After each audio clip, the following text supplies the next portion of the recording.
হলদিরামস একটি ছোট পারিবারিক ব্যবসার অসাধারণ সাফল্যের গল্প, যা ভারত এবং আন্তর্জাতিকভাবে সবচেয়ে সুপরিচিত এবং সফল স্ন্যাক্স এবং মিষ্টি ব্র্যান্ডগুলির মধ্যে একটিতে পরিণত হয়েছিল। মরুভূমির কেন্দ্রস্থলে রাজস্থানের ঐতিহাসিক শহর বিকানেরে একটি ধুলোময় রাস্তার মোড়ে ছোট দোকান ছিল। এটি কেবল কোনো দোকান ছিল না, এটি এমন একটি জায়গা যেখানে ঐতিহ্য এবং স্বাদের সংঘর্ষ হয়েছিল। এটি একটি ছোট পারিবারিক ব্যবসার গল্প যা একদিন বিশ্ব জয় করবে। 1937 সালে একজন যুবক যার নাম গঙ্গা ভীষণ আগরওয়াল, তার একটা স্বপ্ন ছিল তার পরিবারের ঐতিহ্যবাহী রেসিপির অপ্রতিরোধ্য স্বাদ বিশ্বের সাথে ভাগ করে নেওয়ার স্বপ্ন। তিনি একটি ছোট নাস্তার দোকান খুলেছিলেন যেখানে ভুজিয়া, মিষ্টি এবং অন্যান্য সুস্বাদু খাবার বিক্রি হতো। এটি একটি শান্ত শহরে একটি বিনয়ী শুরু ছিল, কিন্তু মহত্বের বীজ রোপিত হয়েছিল।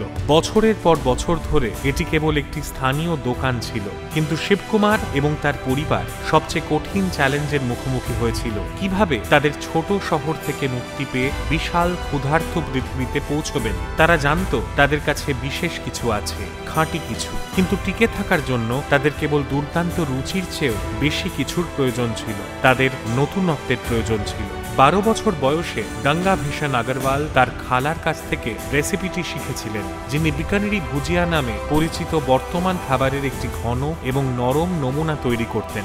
গঙ্গা ভীষণ যখন বিকানেরের ভুজিয়া বাজারে তার পারিবারিক খাবারের দোকানে যোগদান করেন, তখন তিনি তার খালার কৌশলটি ব্যবহার করেন। গঙ্গা ভীষণ আগরওয়াল মটকি যোগ ধরে ভুজিয়া পুনরায় আবিষ্কার করেন।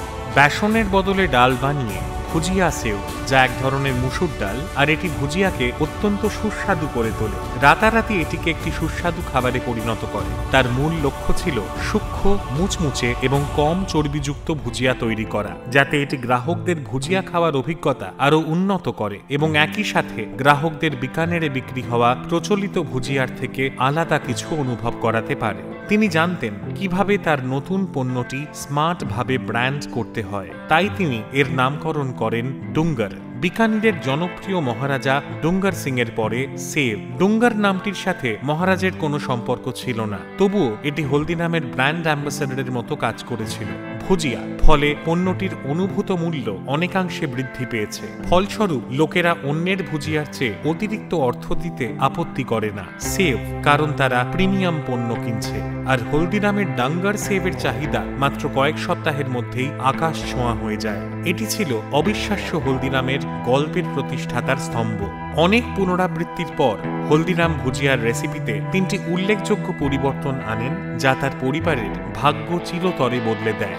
এই পরিবর্তনগুলি হলদিরামকে কেবল প্রতিযোগিতা থেকে আলাদা করেই রাখেনি, বরং একটি সফল ব্যবসার ভিত্তিও তৈরি করেছিল। 1980-র দশকে তারা একটি সাহসী সিদ্ধান্ত নিয়েছিল। তারা তাদের পণ্যগুলিকে প্যাকেজ করবে, ভারতের মেগাসিটির ব্যস্ত রাস্তায় নিয়ে আসবে। সম্প্রসারণকে ত্বরান্বিত করার জন্য কোম্পানির প্রথম উৎপাদন কেন্দ্রটি কলকাতায় শুরু হয়েছিল। 1970 সালে জয়পুরে একটি বৃহত্তর উৎপাদন কারখানা স্থাপিত হয়। 1990-এর দশকের গোড়ার দিকে নয়াদিল্লিতে আরেকটি উৎপাদন কারখানা স্থাপিত হয়। 2003 সালে কোম্পানিটি ভোক্তাদের কাছে বাজারজাত করার জন্য সুবিধাজনক খাবার তৈরির প্রক্রিয়া শুরু করে। 2014 সালে ট্রাস্ট রিসার্চ অ্যাডভাইজারি দ্বারা পরিচালিত ব্র্যান্ড ট্রাস্ট রিপোর্ট অনুসারে ভারতের সবচেয়ে বিশ্বস্ত ব্র্যান্ডগুলির মধ্যে হলদিরামস 55তম স্থানে ছিল। 2017 সালে কোম্পানিটি দেশের বৃহত্তম স্ন্যাক কোম্পানি হিসেবে মনোনীত হয়। 2022 সালে ঘোষণা করা হয়েছিল যে দিল্লি ভিত্তিক হলদিরাম স্ন্যাক এবং নাগপুর ভিত্তিক হলদিরাম ফুডস ইন্টারন্যাশনালের প্যাকেজ স্ন্যাক্স ব্যবসাগুলি প্রথমে ভেঙে দেওয়া হবে এবং তারপরে হলদিরাম স্ন্যাক্স ফুড নামে একটি সত্তায় একীভূত করা হবে। দিল্লি ভিত্তিক ভাই মনোহর এবং মধুসূদন আগরওয়াল একীভূত সত্তার 56% শেয়ার পেয়েছেন এবং নাগপুর ভিত্তিক শিবকিষণ আগরওয়াল বাকি 44% পেয়েছেন। দ্বিতীয় স্তম্ভ 1960-এর দশকের শেষের দিকে হলদিরামের প্রবৃদ্ধির নেতৃত্ব দেন মিস্টার শিবকিষণ আগরওয়াল এবং তিনি আগরওয়াল পরিবারের তৃতীয় প্রজন্মের সদস্য। এই সময় পর্যন্ত পরিবারটি বিকানের, কলকাতা এবং নাগপুরে পৃথক ব্যবসায় বিভক্ত হয়ে পড়েছিল। যখন বিকানের এবং কলকাতা খুব ভালো ব্যবসা করছিল, তখন শিবকিষণ নাগপুরে ভুজিয়া বিক্রি করতে হিমশিম খাচ্ছিলেন, কারণ মহারাষ্ট্রে সাধারণভাবে খাবারের চাহিদা খুব বেশি ছিল না। তাই তিনি এক ধাপ পিছিয়ে যাওয়ার সিদ্ধান্ত নেন এবং মহারাষ্ট্রীয়দের খাদ্যাভ্যাস সম্পর্কে বাজার গবেষণা করার জন্য মাঠে নেমে পড়েন। এবং তখনই নাগপুরের সবচেয়ে জনপ্রিয় দোকানগুলিতে অসংখ্যবার পরিদর্শন করার পর শিবকিষণ বাজারে তিনটি প্রধান সুযোগ চিহ্নিত করেন। তিনি প্রথম যে জিনিসটি বুঝতে পেরেছিলেন তা হল যে মহারাষ্ট্রীয়রা খুব কম সুস্বাদু খাবারের সংস্পর্শে আসেনি এবং এটি তাকে বাজারে প্রথম স্থান অর্জনের জন্য প্রচুর সুযোগ এনে দেয়। তবে একই সাথে অন্য যে কোনো প্রথম স্থান অর্জনকারীর মতো মানুষের আস্থা বা দ্বিধা বাজার প্রবেশের ক্ষেত্রে প্রধান বাধা ছিল। দ্বিতীয় পার্থক্যটি চিহ্নিত করা হয়েছিল মিষ্টির বাজারে এবং তিনি উল্লেখ করেছিলেন যে মহারাষ্ট্রের বেশিরভাগ জনপ্রিয় দোকানগুলিতে কেবল বালুশাহী, প্যাড়া, মহীশূর পাক এবং লাড্ডু বিক্রি হতো। তখনই তিনি বুঝতে পারলেন যে মহারাষ্ট্রীয়দের অবশ্যই মিষ্টির প্রতি আগ্রহ আছে এবং তারা আরও কাজে লাগানো যেতে পারে। এবং তৃতীয়ত শিবকিষণ বুঝতে পারলেন যে মহারাষ্ট্রে মিষ্টির বৈচিত্র্য খুব কম হওয়ায় অন্যান্য অঞ্চলের শত শত সুস্বাদু মিষ্টির জন্য প্রচুর সুযোগ রয়েছে যা বাজারের অনুপ্রবেশে কাজে লাগতে পারে। আর ভাবুন তো কি, তিনি দুধ, চিনি, শুকনো ব্যবহার করে তার প্রিয় মিষ্টি তৈরি শুরু করেছিলেন।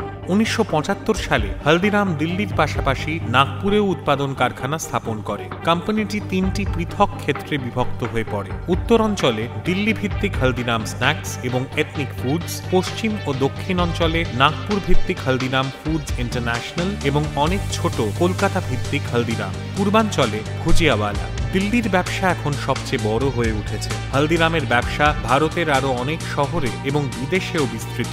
আজ কোম্পানির পণ্য রপ্তানি মার্কিন যুক্তরাষ্ট্র সহ 80টিরও বেশি দেশে ছড়িয়ে পড়েছে। হলদিরামের বিপণন কৌশল, মার্কেটিং মিক্স ফ্রেমওয়ার্ক 4Ps, পণ্য, মূল্য, স্থান, প্রচার এবং হলদিরাম মিশ্রণের উপর ভিত্তি করে পণ্যের মূল্য নির্ধারণ পদ্ধতি, প্রচার পরিকল্পনা এবং ব্যবসায়িক কৌশলের মতো বেশ কয়েকটি বিপণন কৌশল ব্র্যান্ডটিকে বাজারে সফল হতে এবং তার ব্যবসায়িক লক্ষ্য অর্জনে সহায়তা করে। হলদিরামসের প্রবৃদ্ধির তৃতীয় স্তম্ভ ছিল প্যাকেজিং এবং কৌশলগত অবস্থান পছন্দের ক্ষেত্রে উদ্ভাবনী পরিবর্তন। এই রূপান্তরটি আগরওয়াল পরিবারের তৃতীয় প্রজন্মের আরেক সদস্য মনোহর লাল আগরওয়ালের নেতৃত্বে পরিচালিত হয়েছিল। এই পরিবর্তনগুলি বাস্তবায়নের ফলে ব্র্যান্ড রিকল ভ্যালুর ধারণার কারণে হলদিরামের সূচকীয় বৃদ্ধি ঘটে। মনোহর লাল আগরওয়াল ব্র্যান্ডের দৃশ্যমানতা এবং স্মরণশক্তির শক্তি বুঝতেন।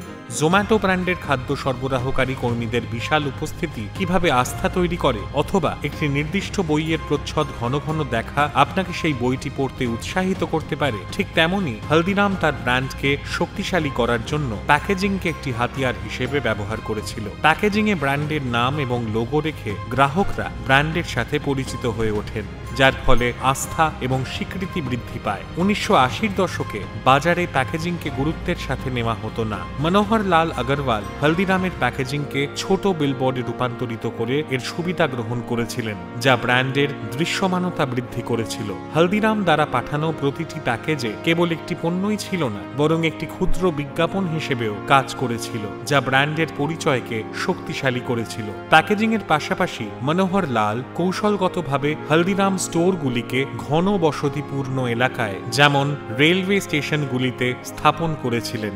স্থানের এই পছন্দ বিক্রয়কে উল্লেখযোগ্যভাবে বৃদ্ধি করেছিল, বিপুল সংখ্যক গ্রাহককে আকৃষ্ট করেছিল এবং হলদিরামের ক্রমবর্ধমান জনপ্রিয়তায় অবদান রেখেছিল। হলদিরাম কখনোই আক্রমণাত্মক বিপণন কৌশল অনুসরণ করেনি, বরং শক্তিশালী পয়েন্ট অফ সেল প্রচারণার মাধ্যমে পণ্যগুলিকে নিজেদের পক্ষে কথা বলতে দিয়েছে। তারা বিশাল অনুগত গ্রাহক বেস এবং মুখের মুখে প্রচারণা থেকেও উপকৃত হয়েছিল। কিন্তু সাম্প্রতিক প্রতিযোগিতা বৃদ্ধির কারণে হলদিরাম এখন শহর ও আন্তর্জাতিক গ্রাহকদের লক্ষ্য করে 30 সেকেন্ডের ছোট ইউটিউব বিজ্ঞাপন নিয়ে এসেছে। এটি রঙিন হোর্ডিং এবং পোস্টার ব্যবহার করে শহর স্তরের প্রচারণাও করে। 2015 সালে হলদিরামস একটি বলিউড সিনেমা প্রেম রতন ধন পায়োর সাথে চুক্তিবদ্ধ হয় এবং প্রচারের জন্য একটি প্রতিযোগিতা শুরু করে। সিনেমার চরিত্রগুলির ছবি সহ নতুন প্যাকগুলিও চালু করা হয়েছিল এবং এই প্রচারণার আওতায় সারা ভারতে হলদিরামের খাবারের 1.5 কোটিরও বেশি প্যাকেট বিতরণ করা হয়েছিল।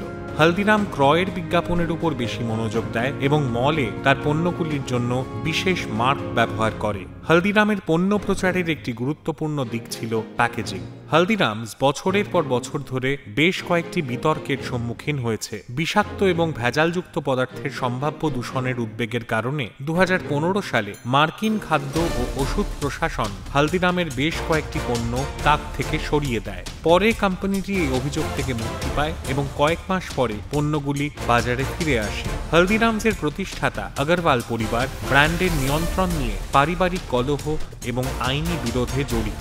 এই দ্বন্দ্বগুলি জটিল আদালতের লড়াইয়ের দিকে পরিচালিত করেছে, যা কোম্পানির বৃদ্ধির মধ্যে পরিবারের অভ্যন্তরীণ চ্যালেঞ্জগুলিকে তুলে ধরে। 2022 সালের এপ্রিল মাসে একটি ভিডিও প্রকাশিত হয় যেখানে একজন প্রতিবেদক হলদিরামসের স্টোর ম্যানেজারকে উর্দুতে লেখা পণ্যের বিবরণ সম্পর্কে প্রশ্ন করছেন।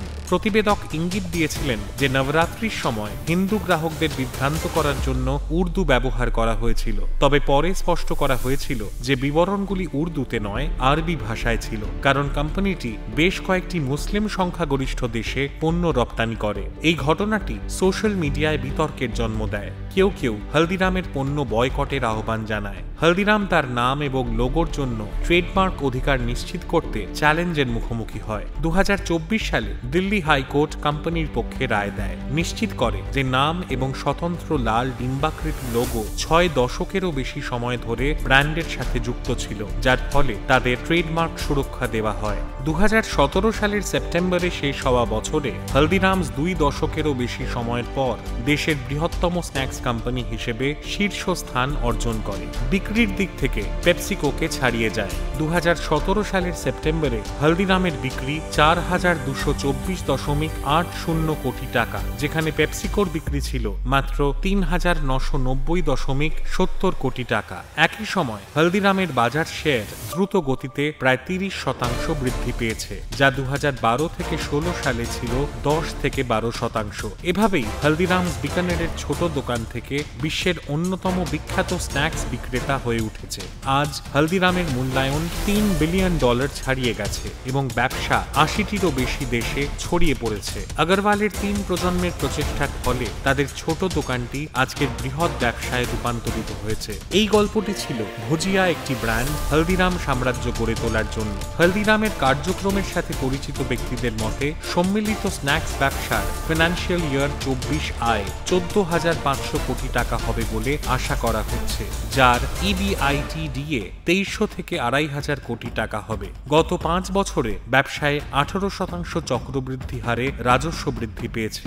গড় EBITDA মার্জিন 14 থেকে 15%, যদিও গত বছর ফিনান্সিয়াল ইয়ার 23 সালে পণ্যের কম দাম এবং মূল্যবৃদ্ধির কারণে এটি 17 থেকে 18% উন্নীত হয়েছে। হলদিরামস উল্লেখযোগ্য প্রবৃদ্ধি অর্জন করেছে। 2025 সালের মার্চ পর্যন্ত কোম্পানির মূল্য আনুমানিক $10 বিলিয়ন, প্রায় 82,000 কোটি টাকা। সিঙ্গাপুরের টেমাসেক হলদিরামসের 10% অংশীদারিত্ব অর্জনে সম্মত হলে এই মূল্যায়ন প্রতিষ্ঠিত হয়, যা কোম্পানির উল্লেখযোগ্য বাজার উপস্থিতি এবং বৃদ্ধির সম্ভাবনাকে প্রতিফলিত করে। হলদিরামের প্রতিষ্ঠাতা আগরওয়াল পরিবার ভারতের বিভিন্ন অঞ্চলে ব্র্যান্ডের কার্যক্রমকে বৈচিত্র্যময় করেছে, যার ফলে এর বিস্তৃত পরিসর বৃদ্ধি পেয়েছে। উদাহরণস্বরূপ দিল্লির কার্যক্রম বার্ষিক প্রায় 5,000 কোটি আয় করে, যেখানে নাগপুর প্রায় 4,000 কোটি অবদান রাখে। এছাড়াও বিকাজির ব্র্যান্ডের অধীনে পরিচালিত বিকানের ইউনিটের মূল্য প্রায় 1,600 কোটি।